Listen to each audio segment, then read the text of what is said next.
Borderlands 4 just got some pretty wild updates. We'll look into all the recent comments from the developers, which do give us even more insight to upcoming updates. That includes a sneak peek to upcoming content, including all the details there with that so far. Additionally, we'll look at some of the community updates that have been happening post-launch, as well as a whole bunch more. What's up, Worldtopia here, back into another video. Today we're checking out all things Borderlands 4. Okay, so first up, we'll go over the developer comments, what's happening around the game right now. Then we'll jump into the future stuff, what we're seeing around future content as well. So back again with it, yes, we do have Graham Timmons. And this first comment here from him is quite interesting. This happened last night where he talks about saying he's seen the discourse about builds, ones that have used unintended interactions and or of course the crit knife. They said they're not going to act on those immediately. Instead, they're looking at the first rounds of buffs. Those will get addressed, but they're going to start with the underperforming gear and skills. I do hope they hit on the blue tree from Harlow. I'm sure there's a few other builds. I heard Eamon's axes aren't as good as people want. At least near the end game, those seem to not scale as well as they do early game. But yeah, pretty cool here. They're not going to go ahead and nerf the other builds. They're going to buff up everything else to get it in line with the other ones. Although eliminating bosses in under 10 seconds right now for a lot of these builds, maybe that's what they intend for, although I would have thought they wanted more people to participate in the mechanics. Overall though, pretty cool that they are buffing rather than nerfing, which seems the opposite approach of what I've heard from what they did in Borderlands 3.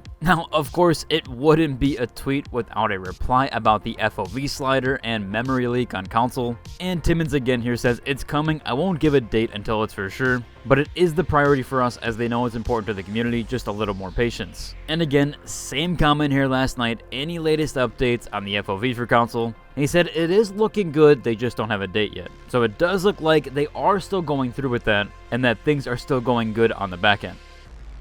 This next tweet here is a topic that, funnily enough, I did cover in my previous video, which goes over console certifications, etc. And this was in an old tweet that he put out saying that he's got his eye on this, where someone asked here, what about consoles? They haven't received an update in a whole week, although really neither has PC. Timmons did reply here saying that console testing and certification is more involved than pushing out PC builds, that it takes longer with the first parties to make sure they're sending out good quality patches. Of course, he does mention here that it's coming and they're doing everything they can to make it happen quickly. Again, if you haven't seen in my previous video, I actually did go over the console testing and certifications. Now, PlayStation has the same system as Xbox, but they don't put out them publicly. At least PlayStation doesn't put it out publicly, but Xbox actually does have the full documentation of it. Again, I won't go too in-depth with it as I did in my last video, but essentially there are things in here like this main one called title stability, which goes over crashing and errors and the game running good. So in order for a patch to be pushed live to the console platforms, it does actually have to meet these standards. And that is the difference there with PC. Most of the platforms, Epic Games, Ubisoft Launcher, and even Steam, they don't have additional certifications there. Again, that has good and bad things, obviously, meaning that a bunk patch could be pushed to PC where it wouldn't run well, but PC sometimes is the platform to get updates sooner. Now, typically, if a game is on console and PC and it is multiplayer parity, meaning you can cross-play with other platforms, typically the PC platform has to wait anyways. Unless it's a quick hotfix or bug that they can tie in, then you'll see an update build pushed maybe the next day or a couple of days later. But that's usually why console platforms don't get their updates on a daily basis, where it's more on a weekly basis, either Tuesday or Thursday. Next up here, Timmons actually does address a few things that have been in my comment section.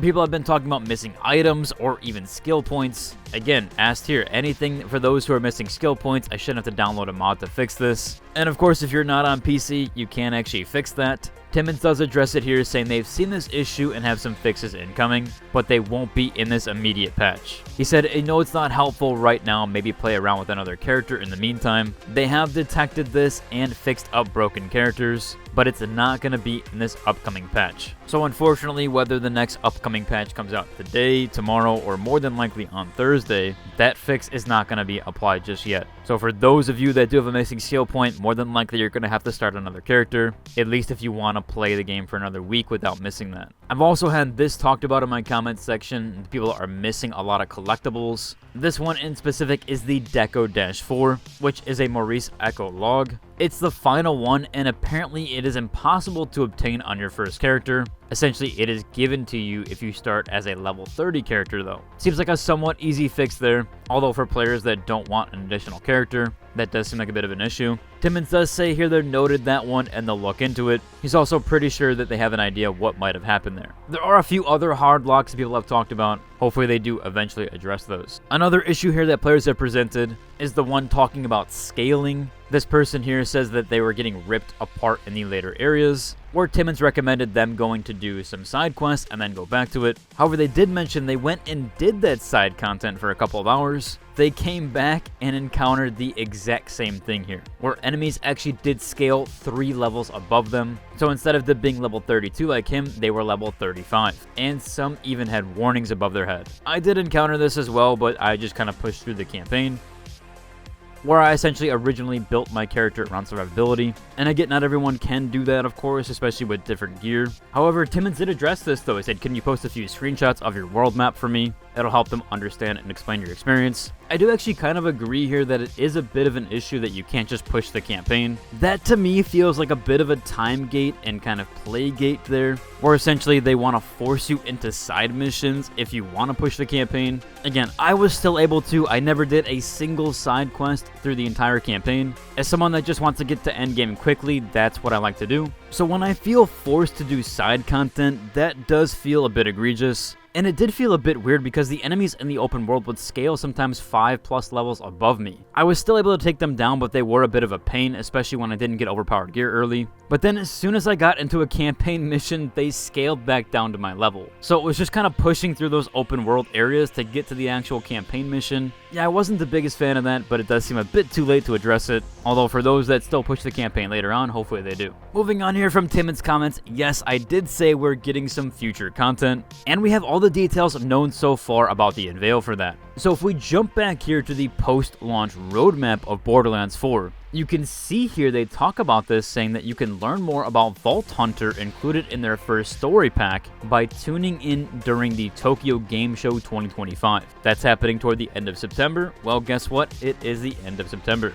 They mention both story packs are included, of course, in the Borderlands 4 Super Deluxe Edition. A quick side tangent here, if you haven't seen, I am actually hosting a giveaway over on my Discord, and that's actually for the standard edition of Borderlands 4, but that is for any platform, so whether you're on a console platform, Xbox, PlayStation, or even PC. I do believe the PC version is Steam only though, but it is a code, so anybody will be able to redeem it, whoever does win. Again, if you haven't seen, I do a lot of giveaways over on my Discord. It just makes it super easy to actually distribute to players, as YouTube no longer has a DMing system, and doing it in the comments I've noticed doesn't work either. But again, you can head to my Discord page into the giveaway section and just click a single button. That's all you got to do. There's no other requirements there. Currently right now that giveaway still has 5 days to enter, so you still do have plenty of time if you wanted to jump into that.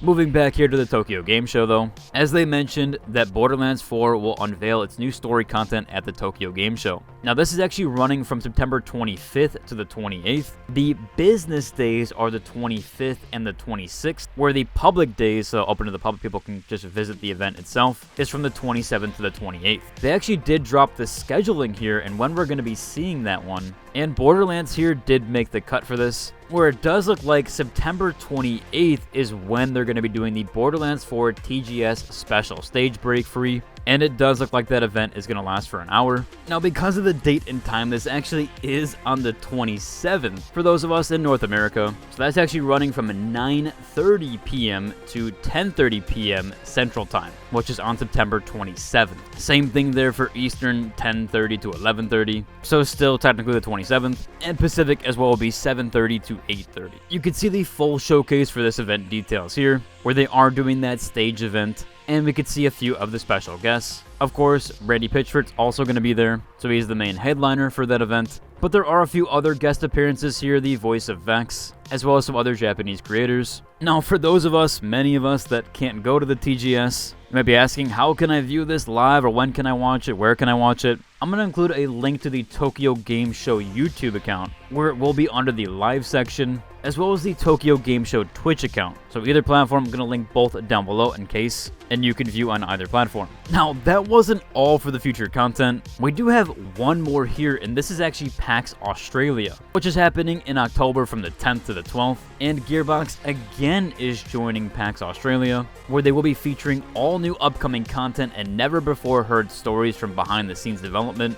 Apparently they're also going to have a Moxie bar set up, and an after party there with themed drinks, giveaways, and a chance to hang out with fellow fans. So that one is happening as well. So they're doing a ton of stuff here, a ton of showcases here in the upcoming weeks. And if you want the inside scoop on all of that, I will be sure to cover everything from those. Last up here, it wouldn't be a Borderlands 4 video without some shift codes. 2 new ones here. They do expire within 48 hours though. Overall, it should about cover for today's video. If you enjoyed it, like, subscribe, and until the next one. Deuces.